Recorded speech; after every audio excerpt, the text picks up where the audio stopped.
Сәлеметсіздер ме, құрметті оқушылар? Менің аты жөнім Усенбаева Зухра Алтынбек қызы. Қазақ тілі мен әдебиеті пәнінің мұғалімімін. Онлайн мектепке қош келдіңіздер. Бейне жазбаны көріп болғаннан кейін сіздерге тапсырмалар және үй жұмысын орындауға әдеби эссе жазу тапсырмалары беріледі. Үй жұмысы мен шығарма бойынша кері байланыс нәтижелерін мектептегі пән мұғалімдеріңізге жолдайтын боласыздар. Сонымен сабағымызды бастайық. Бүгін біз Шахмардан Құсайыновтың Томирис драмасы бойынша таныстығымызды әрі қарай жалғастыратын боламыз.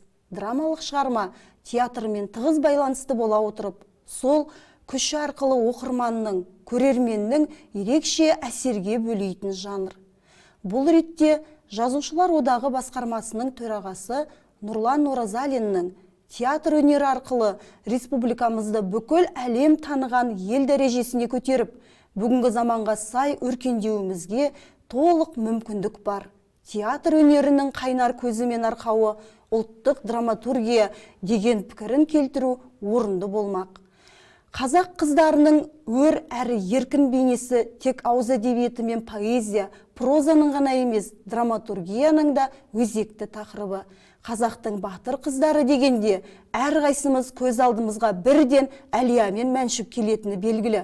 Негізінде қазақ қыздарының батырлық жолы Томирис Тұмар анамыздан бастау алатыны белгілі. Тәуелсіздік алған Қазақстанның драматургиясында тарихи бейнелер суреттеле бастаса, соның бір шырайын шығарған туынды Шахмардан Құсайыновтың Томирис драмасы.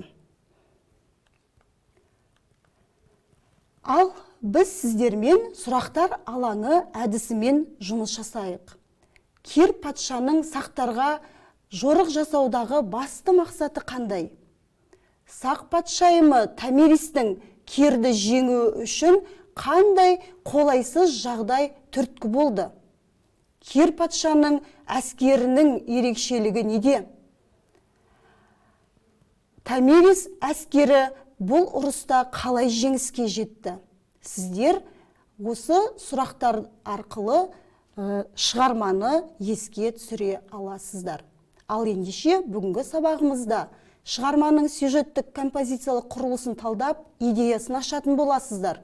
Шығарманы басқа туындылармен салыстырып, тарихи және көркемдік құндылығына мысалдар келтіресіздер. Экранға назар аударыңыздар. Шығармадағы эпизодтарды рет-ретімен жазып шығыңыздар. Сізге қай эпизод ұнады? Неліктен? Осы тапсырманы орындау барысында сіздер мына қадамды орындауыңыз керек. Эпизодтарды ретімен жазасыздар. Өзіңізге ұнаған эпизодты қолдана отырып талдайтын боласыздар. Егер жауаптарыңыз дайын болса, экрандағы жауап нұсқасымен салыстырып көріңіздер. Парсылардың патшасы Кирдің жорыққа шығуы, оның өз ақылмандарымен кездесуі. Томиристің Кирге берген жауабы және Кирге қойған шарты.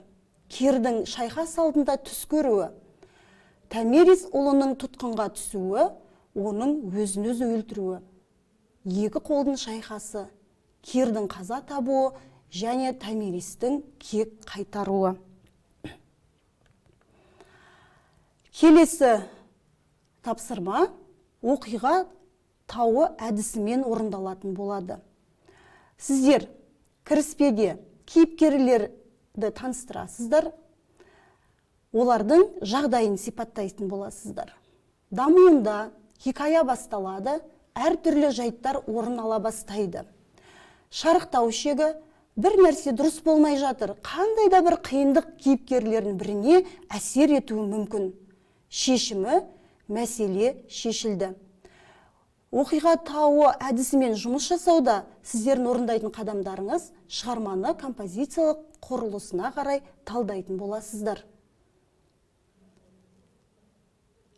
Жұмысты орындап болсаңыздар, экрандағы жауап нұсқасымен салыстырып көріңіздер. Кіріспеде, дамуында, шарықтау шегі, шиеленіс барлығы көрсетіліп тұр. Келесі тапсырма сіздерге кестені толтыру ұсынылып отыр. Тарихи тақырыптағы шығармалар, тарихи құндылығы және көркемдік құндылығы. Томирис шығармасы мазмұндас туындылардың үлгілерімен салыстырып, біз тарихи және көркемдік құндылығына баға беру керекпіз. Осы тұста Құсайыновтың Томирис драмасын, Ұлықбек Есдәулетовтың біз түркілеріміз өлеңімен салыстыру ұсынылып отыр. Жұмысты орындау қадамдарыңыз. Ұқсас туындыларды өзара салыстырасыздар. Тарихи құндылығына баға бересіздер, көркемдік құндылығына баға беретін боласыздар. Егер жұмыс орындалып болса, экрандағы жауап нұсқаларына назар аударыңыздар. Құсайыновтың Томирис драмасының тарихи құндылығы. Сақ патшайымы Томирис елін, жерін қорғау жолында ерекше табандылық пен жігерлік танытқаны жөнінде тарихшы Геродот ең қатыгез және ұлы деп атаған. Грек тарихшысы Томирис патшайымның ерлігін қағазға түсіріп, осы күнге жеткізіп отыр. Ұлықбек Есдәулетовтың біз түркілеріміз өлеңінің тарихи құндылығы. Бұл өлеңде түркі халықтарының, соның ішінде қазақ халқының бірнеше ғасырлық тарихы мен болмыс бітімі байқалады. Ұрпағын құтқарып қалу жолында атқа мінсем кетемін айбаттанып, қылыш көрсем кетемін қайраттанып деген өлең жолдары дәлел болып отыр. Томирис драмасының көркемдік құндылығына келер болсақ, Томирис патша өз елінде қарақылды қақ жарған әділдігімен, данышпандығымен халқын таң қалдырды. Олар өз басшысы туралы жыр толғап, оның атын жырға айналдырған. Бұл аңыз жырларда Томирис патшаның есімі ізін басқан жауынгер әйелдің есімі ретінде ұрпақтан ұрпаққа жетіп, ұлы дала аспаны астында ғасырлар бойы мәңгі жасайды. Ұлықбек Есдәулетов біз түркілеріміз өлеңінің көркемдік құндылығы. Ақын көк аспандай әлі де күркірермін деп теңеу арқылы көк бөрілі, көк байрағымызды мәңгі көкке самғап, дұшпандарымыздың алдында еңсеміз биік болатынын ерекше атап өткен. Сіздерге мынадай үй тапсырмасын орындауға ұсынып отырмын. Сіз Томирис тарихи драмасының сахналанған қойылымын тамашаладыңыз. Көрініс барысын сипаттап, қаншалықты қызықты болғанын, қойылымнан алған әсеріңізді жеткізіңіз. Соңында ерлігі аңызға айналған қолбасшы әйел Тұмар патшайымның ерлігіне өзіндік пікіріңізді білдіріп, авторға хат жазыңыз. Демек, авторға хат жазатын боласыздар. Құрметті оқушылар, осымен сабағымыз аяқталды. Сау болыңыздар.